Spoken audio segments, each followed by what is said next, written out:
আসসালামু আলাইকুম বন্ধুরা, এখন আমরা চলে আসছি বাংলাদেশের সবথেকে বড় কবরস্থান আজিমপুর কবরস্থানে। এখানে কিন্তু হাজার হাজার কবর, আমার চারপাশে অনেক হাজার হাজার কবর। সবাইকে সালাম, আসসালামু আলাইকুম ইয়া আহলাল কবর। কারণ কবরস্থান আসছি, কবরের একটা সালাম আছে, সালাম দেওয়া উচিত। তো এই যে অনেক পুরান পুরান কবর আছে এখানে। এখানে কিন্তু আপনার লক্ষ লক্ষ কবর, তার মানে বুঝতেছেন এখানে কত মানুষ শুয়ে আছে। কারো দাদা, কারো বাবা, কারো ভাই, কারো মা, কারোর বোন, কত মানুষ এখানে শুয়ে আছে। হ্যাঁ বন্ধুরা, আপনাদের যদি একটা জিনিস আমি লক্ষ্য করছি এই আজিমপুর কবরস্থানে এসে, যে এখানে এক একটা কবর এক এক রকম। কারণ হইতেছে এক একটা কবরে এক এক ধরনের ঘাস, এক এক ধরনের ফুল, এক এক ধরনের আপনার ঘাসের যেই লেয়ার আছে, এই লেয়ারগুলো কিন্তু একদম সাইজ করা, সুন্দর করে পরিপাটি করা, পরিষ্কার করা। কোনো কবরেই কিন্তু আপনার একদম অপরিষ্কার কোনো ময়লা আবর্জনা নেই।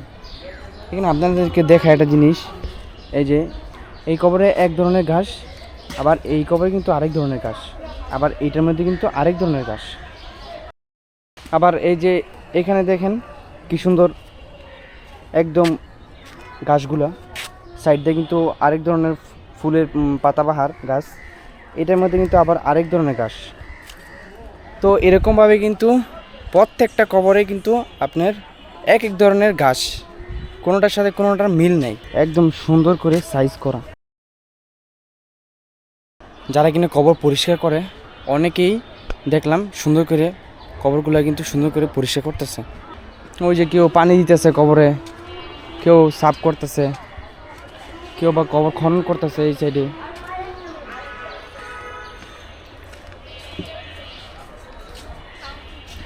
তো আসলে এখানে আইসা মনটা একদম স্তব্ধ হয়ে গেছে, কারণ হাজার হাজার কবর, হাজার হাজার মানুষের সাথে।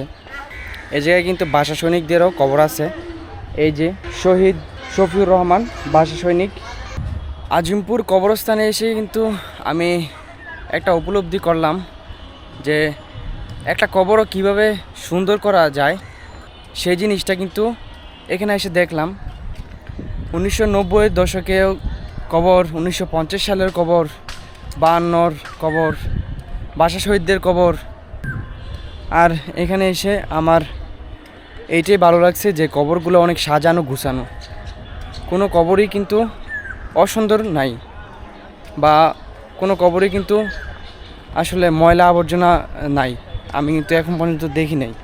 এখানে কিন্তু অনেক লোক কিন্তু পরিষ্কার পরিচ্ছন্ন করতেছে, কবর কিন্তু সুন্দর করে সাজানোর মধ্যে, মেনটেনেন্স করার মধ্যে কিন্তু তারা লাগিয়ে আছে। বন্ধুরা, একটা কবরও যে কি সুন্দর করে সাজানো যায়, এটা কিন্তু আজিমপুর কবরস্থানে এসে আমি দেখলাম। তো আজকে বিদায় নিচ্ছি আজিমপুর কবরস্থান থেকে, দেখা হবে নেক্সট ভিডিওতে। সবাই ভালো থাকেন, আর খবরবাসী সবাইকে, সবার জন্য দোয়া রইল যেন সবাই জান্নাত নসিব করেন, আমিন। তো সবাই ভালো থাকেন, আল্লাহ হাফেজ।